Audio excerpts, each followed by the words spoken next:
Christos Voskresio. Good evening. I'm going to make maybe 3 short videos this evening because I have to respond to some rather complex matters. But tonight, first of all, I want to say something about the Old Testament is about you. And I was thinking back how we mentioned several names in the great canon of St. Andrew of Crete, and how often people aren't familiar with some of them. And Gehazi is probably one of them. But we do mention Gehazi, and St. Andrew does. So I want to talk a little bit about Naaman the Syrian and Gehazi. Some of you will remember Naaman the Syrian was a nobleman and a very valorous warrior, very highly respected for his military prowess. And he was a Syrian from Damascus. And he contacted leprosy somewhere. And he was anxious to be cured. So somebody said, well, there's a man of God in Israel named Elisha rather. And so he came to see Elisha together with quite a retinue and his servants. And thinking that Elisha would come out and recognize him as a nobleman and have some regard for him, perhaps even pray to God together with him. But instead, Elisha sent his servant Gehazi out to give the message to Naaman.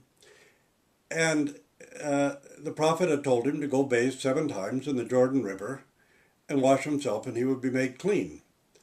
Now, Naaman was a very proud person, of course a valorous warrior, highly regarded and respected, and probably praised a great deal by other people. So he was rather outraged by this, what he considered a snub. And he said, well, we have 2 rivers in Damascus that are better than all the water in Israel. So why should I go and bathe? I can go bathe in one of the rivers of Damascus and wash myself. Well, his servant, who was probably actually a slave, a bit wiser than he, said, if the man of God had given you some great task to perform, you would doubtless have performed it. So why not just go and bathe in the River Jordan like he told you to? So he did, and of course was healed. And then he came back to the prophet, to Elisha, and he said, now I see that the God of Israel is the true and living God. And he vowed to no longer worship idols, but to worship the God of Israel.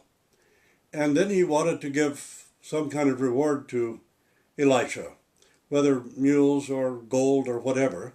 And Elisha refused.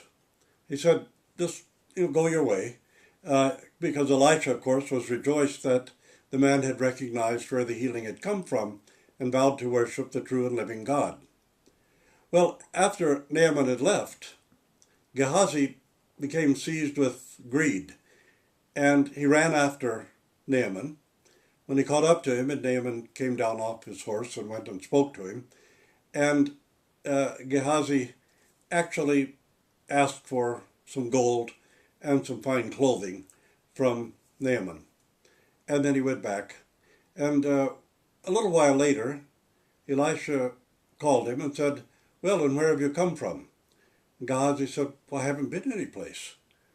And Elisha then rebuked him and told him, the leprosy that was healed from Naaman will descend upon you, and you'll spend your whole life as a leper. And Gehazi went away white as snow, it says, with leprosy. Now, the 2 things about this story that we can at least think about applying to ourselves. Naaman, because of his position and the regard that people held him in, would have done some great task or deed, but simply going and washing in the Jordan River was rather beneath him. His pride was a little too great. Well, look, I'm a great warrior and a nobleman. Should I not at least be given some great task to fulfill instead of some humble little pitiful task like this? So his pride could have kept him from being healed, and he would have gotten more and more ill, become an outcast completely, because, everyone would avoid a leper because it was contagious. But Then the humble and lowly slave of his, with greater wisdom, convinced him to go and wash in the river. And so when he humbled himself in this way, and went and washed himself 7 times in the Jordan, and in his humility was healed. But his humility and this humbling of his heart made it possible for him to open his heart toward God and to realize who the healer and the living God truly is. And it made possible his salvation. Because in his pride and arrogance and in the praise that people heaped upon him and his position and role, his heart would have been open to no one and to nothing. But the prophet knew what he was doing when he gave him a very humble task to perform, in order to humble his heart so that he could receive the truth. And Gehazi, who was the servant of the holy man, and had seen his miracles and seen the grace of God in him, nevertheless sought to deceive him. And seized by greed, he violated the trust that Elisha had in him, violated his role and his position, and then paid a price. Not because God wished, this is not some kind of punishment from God. This is something that Elisha brought down on him. And perhaps in the end, we don't know the end of Gehazi. Perhaps eventually he also repented and turned and was healed. We don't know the rest of the story. But we can see how very often our own haughtiness and pride, our own regard for ourselves, our own lofty opinion of ourselves, or sometimes we think something is, oh, this is beneath my abilities, or this is beneath my intellectual capacities. And we lose ourselves in this kind of self-regard. And we do need to humble ourselves and to fulfill some very humble tasks in order to open our hearts to the living God and to open the way for our true and sincere repentance and to humble ourselves before God to open our hearts to receive Him and ultimately to receive our salvation. We also find it easy to fall into greed and to try to profit from things that we ought not to profit from.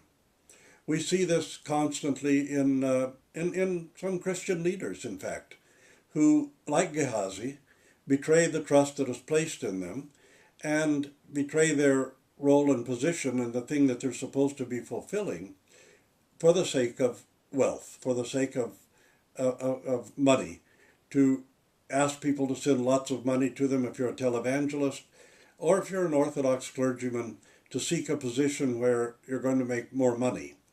And this is a great problem. So both of these stories, which are tied so closely together, can be related to any of us at any time. And we need to be on our guard to watch ourselves that we do not fall into these particular things. And the thing is that there are human weaknesses. And we have to respond to human weaknesses with love and compassion also. And even human needs. But when it comes to our relationship with God and each other, we really need to find humility of heart in order to do it in an appropriate manner. And when it comes to greed, the choice between greed, avarice, the lust of money, very fine clothing, gold, all these other things, we find that part of the reason the earth is being destroyed and the ecosystem is being destroyed is because of human greed and human desire for things. So Gehazi can be a type of any and all of us, just as we can learn from Naaman the Syrian that we must acquire humility of heart to receive our spiritual healing.